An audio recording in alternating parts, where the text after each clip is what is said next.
Hi all, Isra ഗുരുകുലത്തിൻ്റെ ഇന്നത്തെ ക്ലാസ്സിൽ നമ്മൾ 9ാം ക്ലാസ്സിൻ്റെ ബയോളജിയിലെ 1ാമത്തെ ചാപ്റ്റർ ടു ലൈഫ് പ്രോസസ്സസ് എന്നുള്ള ഭാഗമാണ് ഡിസ്കസ് ചെയ്യുന്നത്.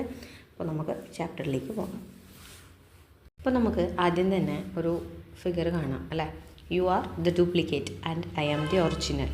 No original, no duplicate. Both of us are bacteria. It's just that I was made in lab. അപ്പോൾ രണ്ട് ബാക്ടീരിയകൾ തമ്മിൽ സംസാരിക്കുന്നതാണ്. അപ്പോൾ ആദ്യത്തെ ആൾ എന്താ പറഞ്ഞത്? You are the duplicate. നീ ഡ്യൂപ്ലിക്കേറ്റ് ആണ്, ഞാനാണ് ഒറിജിനൽ. അപ്പോൾ രണ്ടാമത്തെ ആൾ പറയാണ് ഒറിജിനൽ ഇല്ല, ഡ്യൂപ്ലിക്കേറ്റ് ഇല്ല. നമ്മൾ രണ്ടുപേരും എന്താണ്? ബാക്ടീരിയകളാണ്. എന്നെ ലാബിൽ നിർമ്മിച്ചതാണ് എന്ന് മാത്രമാണ് പറയുന്നത്.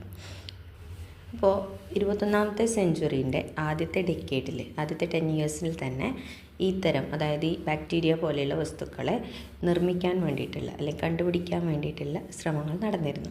Okay, after continuous efforts the first artificial bacteria became A reality through genetic engineering. Genetic engineering എന്ന് പറയുന്ന പ്രോസസ്സിലൂടെയാണ് ആദ്യമായിട്ട് ഒരു ആർട്ടിഫിഷ്യൽ ബാക്ടീരിയയെ നിർമ്മിച്ചത്. A team of researchers at Cambridge artificially created E. coli bacterium. ആദ്യമായി നിർമ്മിക്കപ്പെട്ട ബാക്ടീരിയമാണ് E. coli എന്ന് പറയുന്ന bacterium. That leaves in the intestine and soil. അതായത് ഇൻറ്റസ്റ്റൈൻ, വൻകുടലുകളിൽ അല്ലെ കുടലുകളിലും അതേപോലെ സോയിലിൽ ഇത്തരം സ്ഥലങ്ങളിലൊക്കെ കാണുന്ന ഒരു ബാക്ടീരിയം, ഒരു ടൈപ്പ് ഓഫ് ബാക്ടീരിയമാണ് എന്ത്? E. coli എന്ന് പറയുന്നത്. Even though at a slow pace the artificial bacteria can grow and divide itself. അപ്പോൾ ആർട്ടിഫിഷ്യലി ഉണ്ടാക്കിയതാണെങ്കിലും, അതായത് മാൻമെയ്ഡ് ആണെങ്കിലും കൂടി അതിനും എന്ത് ചെയ്യാൻ പറ്റും? വളരാനും ഡിവൈഡ് ചെയ്യാൻ, മൾട്ടിപ്ലൈ ചെയ്യാനും പറ്റും. അതായത് അതിന് അടുത്ത തലമുറയ്ക്ക് അല്ലെങ്കിൽ അതിൻ്റെ നെക്സ്റ്റ് ജനറേഷന് ജന്മം നൽകാൻ അല്ലെങ്കിൽ അടുത്ത പ്രോസസ്സ് ചെയ്യാൻ അതിന് സാധിക്കുന്നുണ്ട്. അപ്പോൾ എന്താണ് ഇത്? ഏറ്റവും വലിയൊരു കണ്ടുപിടുത്തം, ശാസ്ത്രത്തിൻ്റെ ഏറ്റവും വലിയൊരു കണ്ടുപിടുത്തത്തിലൊന്നാണ് ഈ കൊളൈ എന്ന് പറയുന്ന ബാക്ടീരിയ ആദ്യമായി നിർമ്മിക്കപ്പെട്ടത്. Above is a hypothetical conversation between naturally occurring bacteria and bacteria produced in lab. അപ്പോൾ തന്നിരിക്കുന്നത് എന്താണ്? നാച്ചുറൽ ബാക്ടീരിയാസ്, അതായത് നാച്ചുറലി നമ്മൾ കണ്ടുവരുന്ന ബാക്ടീരിയാസും മാൻമെയ്ഡ് ആയിട്ടുള്ള, അതായത് ലാബിൽ പ്രൊഡ്യൂസ് ചെയ്ത ബാക്ടീരിയവുമായിട്ടുള്ള ഒരു ഹൈപ്പോത്തറ്റിക്കൽ കോൺവെർസേഷൻ, അതായത് ഒരു ഇമാജിനറി കോൺവെർസേഷനാണ്. ഓക്കെ, അപ്പോൾ നമുക്ക് നോക്കാം. അതിൻ്റെ താഴെ വായിക്കാം. Movement, response, respiration, growth, reproduction etcetera are the science of life. അതായത് ഒരു വസ്തുവിന് ജീവനുണ്ട് അല്ലെങ്കിൽ ഒരു ജീവനുള്ള വസ്തുവിൻ്റെ ജീവൻ്റെ ആധാരം, അതായത് അത് ജീവിച്ചിരിക്കുന്നതിന് ആധാരം എന്ന് പറയുന്നത് എന്താണ്? ഒന്നാമതായിട്ട് മൂവ്മെൻറ്റ് പറയുന്നുണ്ട്, ചലനം. രണ്ടാമതായിട്ട് റെസ്പോൺസ്, പ്രതികരണം. മൂന്നാമതായിട്ട് എന്തുണ്ട്? റെസ്പിറേഷൻ, അതായത് ശ്വാസോച്ഛ്വാസം. ദെൻ ഗ്രോത്ത്, വളർച്ച. ദെൻ റീപ്രൊഡക്ഷൻ, അതായത് അതിൻ്റെ അടുത്ത തലമുറയ്ക്ക് ജന്മം നൽകൽ. അപ്പോൾ ഇത്രയും കാര്യങ്ങൾ കൂടിച്ചേർന്ന് അല്ലെങ്കിൽ ഇത്തരം കാര്യങ്ങളാണ് ഒരു വസ്തുവിന് ജീവനുണ്ട് അല്ലെങ്കിൽ ലൈഫ് ഉണ്ട് എന്ന് പറയാൻ നമുക്ക് കാരണമാകുന്നത്. ഓക്കെ, അപ്പോൾ നമുക്കറിയാം, നമ്മൾ മുൻ വർഷങ്ങളിലൊക്കെ പഠിച്ചിട്ടുണ്ട്, സെല്ലുകൾ, കോശങ്ങളാണ് എന്ത്? Basic structural and functional unit of life. അതായത് ഏതൊരു ജീവൻ്റെയും ആധാരം അല്ലെങ്കിൽ അതിൻ്റെ ബേസിക് യൂണിറ്റ് എന്ന് പറയുന്നത് എന്താണ്? സെല്ലുകളാണ്, കോശങ്ങളാണ്. The chemical reactions essential for the existence of life mainly take place inside cells. അപ്പോൾ നമ്മളുടെ ലൈഫിൻ്റെ അല്ലെങ്കിൽ നമ്മുടെ എന്നല്ല, ഏതൊരു ലൈഫിൻ്റെയും, ഏതൊരു ജീവനുള്ള വസ്തുവിൻ്റെയും ലൈഫ് എക്സിസ്റ്റ് ചെയ്യാൻ, അതായത് ജീവൻ നിലനിർത്താൻ വേണ്ടി ഉള്ള എല്ലാ പ്രക്രിയകളും എല്ലാ പ്രോസസ്സും നടക്കുന്നത് കോശങ്ങൾ, അതായത് അതുമായിട്ട് ബന്ധപ്പെട്ടിരിക്കുന്ന കോശങ്ങൾ, അതുമായിട്ട് ബന്ധപ്പെട്ട സെല്ലുകൾക്കുള്ളിലാണ്. Okay, many molecules are required for the cell structure and cell function. അപ്പോൾ ഇത്തരം കോശങ്ങളുടെ സ്ട്രക്ചർ നിലനിർത്തുന്നതിനും അതേപോലെ ഈ കോശങ്ങൾ ഫങ്ഷൻ, അതിൻ്റെ വർക്ക്, അതിൻ്റെ പ്രവർത്തനത്തിനും ഒരുപാട് ടൈപ്പ് ഓഫ് മോളിക്യൂൾസ്, ഒരുപാട് തരം തന്മാത്രകൾ ആവശ്യമാണ്. These molecules are formed by the various combinations of elements. അതായത് ഇത്തരം തന്മാത്രകൾ, ഇത്തരം മോളിക്യൂളുകൾ നിർമ്മിക്കപ്പെട്ടിരിക്കുന്നത് ഒരുപാട് എലമെൻറ്റ്സിൻ്റെ, ഒരുപാട് മൂലകങ്ങളുടെ കോമ്പിനേഷൻസ് കൊണ്ടാണ്. സച്ചസ്, എങ്ങനെയുള്ള ഏതൊക്കെ മൂലകങ്ങളാണ്, ഏതൊക്കെ എലമെൻറ്റ്സ് ആണ് എന്നാണ് പറഞ്ഞിട്ടുള്ളത്? Carbon, hydrogen, oxygen, nitrogen, phosphorus and calcium. അപ്പോൾ ഏതൊക്കെയാണ്?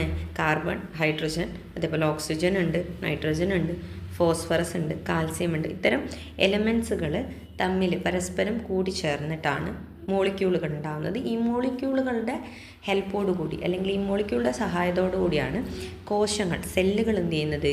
വർക്ക് ചെയ്യുന്നത്. അപ്പോൾ ഈ സെല്ലുകളുടെ പ്രവർത്തനത്തിന് ആവശ്യമായ കുറച്ച് മോളിക്യൂൾസ് നമുക്ക് കൊടുത്തിട്ടുണ്ട്. ഏതൊക്കെയാണ്? Carbohydrate, protein, lipid, nucleic acid. അപ്പോൾ ഇതൊക്കെയാണ് ഈ ലൈഫിൻ്റെ ബേസിക് ബിൽഡിംഗ് ബ്ലോക്സ് എന്ന് പറയുന്നത്. These are the basic building blocks of life. ഇത്തരം ബിൽഡിംഗ് ബ്ലോക്സിനെ നമ്മൾ അറിയപ്പെടുന്ന പേരാണ് ബയോമോളിക്യൂൾസ്. അപ്പോൾ എന്താണ് ബയോമോളിക്യൂൾസ് എന്ന് പറഞ്ഞു കഴിഞ്ഞാൽ? Biomolecules are the basic building blocks of life. Okay, ഏതൊക്കെയാണ് biomolecules? Carbohydrate, protein, lipid, nucleic acid ഒക്കെയാണ് ഈ ബയോമോളിക്യൂൾസ് എന്ന് പറയുന്നത്. അപ്പോൾ നമുക്കൊരു ഇല്ലുസ്ട്രേഷൻ തന്നിട്ടുണ്ട് ഏതൊക്കെയാണ് ബയോമോളിക്യൂൾസ്, ആ ബയോമോളിക്യൂൾസിൻ്റെ എക്സാമ്പിൾ ഏതൊക്കെയാണ് എന്നുള്ളത്. അപ്പോൾ ബയോമോളിക്യൂൾസിന് എക്സാമ്പിളാണ് carbohydrates, lipid, protein, nucleic acid ഒക്കെ. ഓക്കെ, അപ്പോൾ ഈ കാർബോഹൈഡ്രേറ്റ്സിൻ്റെ എക്സാമ്പിൾ ഇവിടെ കൊടുത്തിട്ടുണ്ട്. Glucose, fructose, sucrose, starch, cellulose.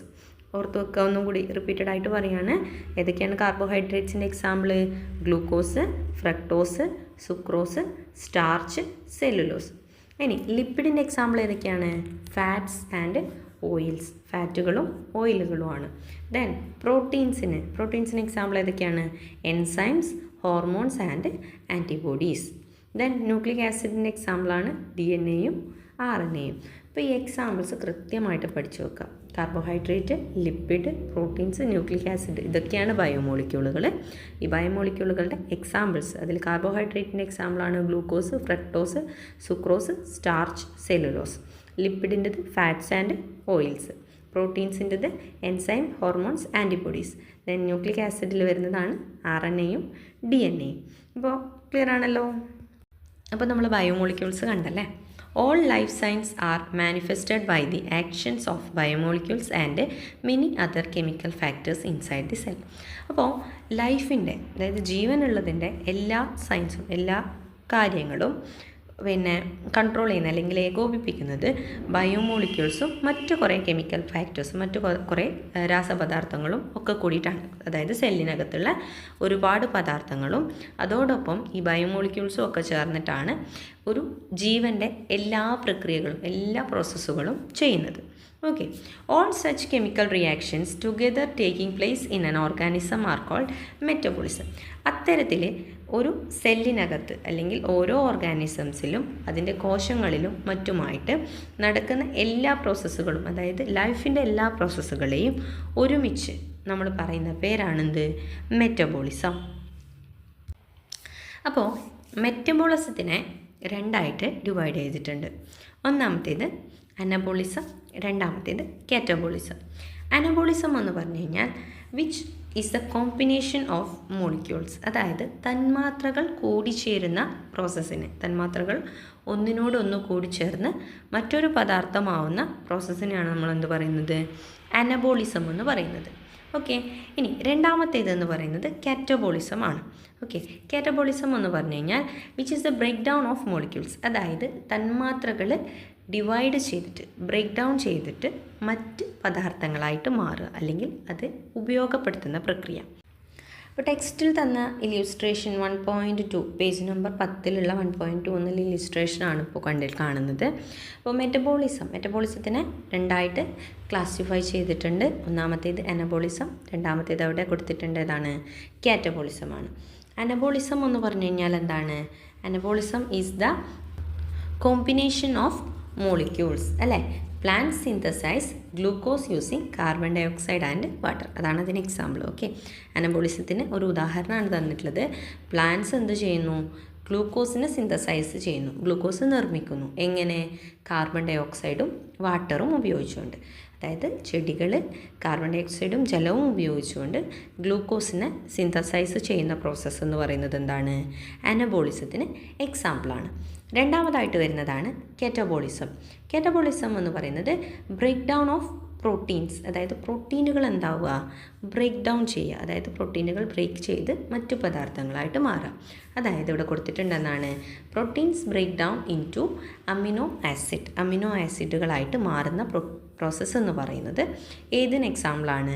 കാറ്റബോളിസത്തിന് എക്സാമ്പിളാണ്. അപ്പോൾ biomolecules such as enzymes and hormones are also formed inside the cell to regulate and help metabolism.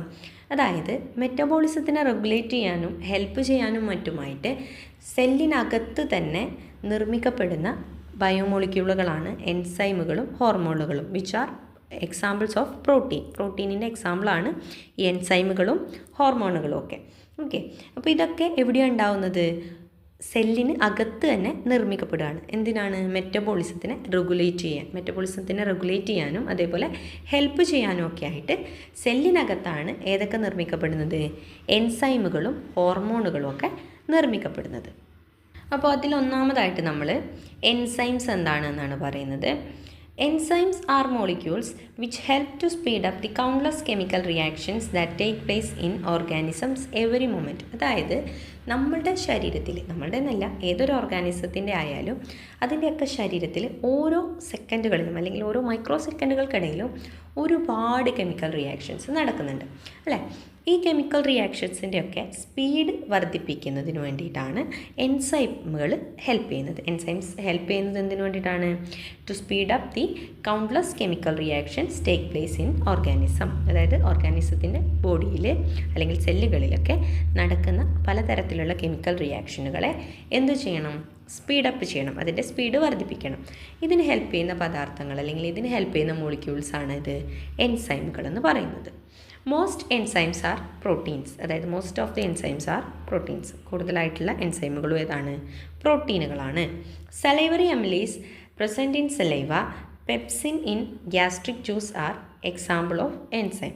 അതായത് സലൈവറി അമിലേസ്, സലൈവയിലുള്ള നമ്മുടെ ഉമിനീരിലുള്ള സലൈവറി അമിലേസ് എന്ന് പറയുന്ന വസ്തുവാണ് ഒരു എൻസൈമിന് എക്സാമ്പിൾ. ഓക്കെ, ഇനി രണ്ടാമതായിട്ടുള്ളത് പെപ്സിൻ എന്ന് പറയുന്ന പദാർത്ഥം, ഗ്യാസ്ട്രിക് ജ്യൂസിലുള്ള പെപ്സിൻ എന്ന് പറയുന്ന വസ്തു ഏതാണ്? ഇറ്റ് ഈസ് ആൻ എൻസൈം, അതൊരു എൻസൈമാണ്. ഓക്കെ, അപ്പോൾ hormones are chemical molecules that regulate and coordinate biological process. അതായത് നമ്മുടെ ശരീരത്തിലെ ജീവൽ പ്രക്രിയകളെയൊക്കെ കൺട്രോൾ ചെയ്യുകയും അതേപോലെ കോർഡിനേറ്റ് ചെയ്യുകയും ഏകോപിപ്പിക്കുകയും ചെയ്യുന്ന കെമിക്കൽ സബ്സ്റ്റൻസുകൾ, രാസപദാർത്ഥങ്ങൾ അല്ലെങ്കിൽ രാസതന്മാത്രകളാണ് ഇത് ഹോർമോണുകൾ എന്ന് പറയുന്നത്. Okay, these are produced by various endocrine glands. ഈ ഹോർമോണുകളെ ഉൽപ്പാദിപ്പിക്കാൻ പ്രത്യേക ഗ്രന്ഥികൾ നമ്മളുടെ ശരീരത്തിനകത്ത് ഉണ്ട്. ഓക്കെ, ഓരോ ഗ്രന്ഥികളാണ് ഓരോ ഹോർമോണുകൾ എന്ത് ചെയ്യുന്നത്? ഉൽപ്പാദിപ്പിക്കുന്നത് അല്ലെങ്കിൽ പ്രൊഡ്യൂസ് ചെയ്യുന്നത്. ഓക്കെ, ഒരു 2-3 ഹോർമോണുകൾക്ക് എക്സാമ്പിൾ അവിടെ കൊടുത്തിട്ടുണ്ട്. ഏതൊക്കെയാണ്? Testosterone, oestrogen, progesterone. ഇതൊക്കെ നമ്മുടെ സെക്സ് ഓർഗൻസിൻ്റെ ഫങ്ഷനെ കൺട്രോൾ ചെയ്യുന്ന അല്ലെങ്കിൽ അതിന് ഹെൽപ്പ് ചെയ്യുന്ന ഹോർമോണുകളാണ് ഈ പറഞ്ഞിരിക്കുന്ന ടെസ്റ്റോസ്റ്റിറോൺ, ഈസ്ട്രജൻ, പ്രൊജസ്ട്രോൺ എന്നൊക്കെ പറയുന്നത്. ഇപ്പോൾ നമ്മൾ പറഞ്ഞു എന്താണ്? ഒരു മെറ്റബോളിസത്തിന് ആവശ്യമായ ലിവിങ് ഓർഗാനിസംസിൻ്റെ മെറ്റബോളിസത്തിന് ആവശ്യമായ ഒരുപാട് കാര്യങ്ങൾ, ഒരുപാട് മോളിക്യൂൾസ് സെല്ലിനകത്ത് വെച്ച് തന്നെ നിർമ്മിക്കപ്പെടുന്നുണ്ട്. അതിന് എക്സാമ്പിളാണല്ലോ എൻസൈം, ഹോർമോണൊക്കെ പറഞ്ഞത്. അപ്പോൾ അതുമാത്രം മതിയോ മെറ്റബോളിസം നടക്കാൻ? പോരാ അല്ലേ? മെറ്റബോളിസം നടക്കാനായിട്ട് കുറച്ച് അധികം മറ്റ് പദാർത്ഥങ്ങളും ആവശ്യമാണ്. Okay, which are obtained from external environment. അതായത് പുറമേയുള്ള ഒരു എൻവിറോൺമെൻറ്റിൽ നിന്ന് ലഭിക്കുന്ന പദാർത്ഥങ്ങളും ഏതിനാവശ്യമാണ്? മെറ്റബോളിസം നന്നായിട്ട് നടക്കാൻ ആവശ്യമാണ്. ഏതൊക്കെയാണ്? വാട്ടർ, ജലം ശരീരത്തിന് ആവശ്യമാണ് അല്ലേ? ദെൻ സാൾട്ട്സ് ലവണങ്ങൾ ആവശ്യമാണ്.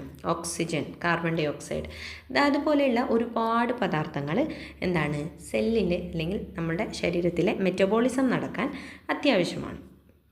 അപ്പോൾ സെല്ലിനകത്ത് നിർമ്മിക്കുന്ന കാര്യങ്ങളൊക്കെ സെല്ലിന് കൃത്യമായിട്ട് കിട്ടും, അല്ലെങ്കിൽ ശരീരത്തിനകത്ത് നിന്നുള്ളതൊക്കെ സെല്ലിലൊക്കെ കൃത്യമായിട്ട് എത്തും. എപ്പോഴെങ്കിലും നിങ്ങൾ ചിന്തിച്ചിട്ടുണ്ടോ എങ്ങനെയാണ് പുറമേ നിന്ന്, അതായത് എക്സ്റ്റേണൽ എൻവിറോൺമെൻറ്റിൽ നിന്ന് സബ്സ്റ്റൻസുകൾ, പദാർത്ഥങ്ങൾ സെല്ലിനകത്തേക്ക് എത്തുന്നതെന്ന് നിങ്ങൾ ചിന്തിച്ചിട്ടുണ്ടോ? അപ്പോൾ നമുക്ക് ഇവിടെ അമീബയുടെ സെല്ല്, അമീബ എന്ന് പറയുന്നത് ഒരു സിംഗിൾ സെല്ലുലാർ ഓർഗാനിസമാണ്, ഒരു ഏകകോശജീവിയാണ് അമീബ.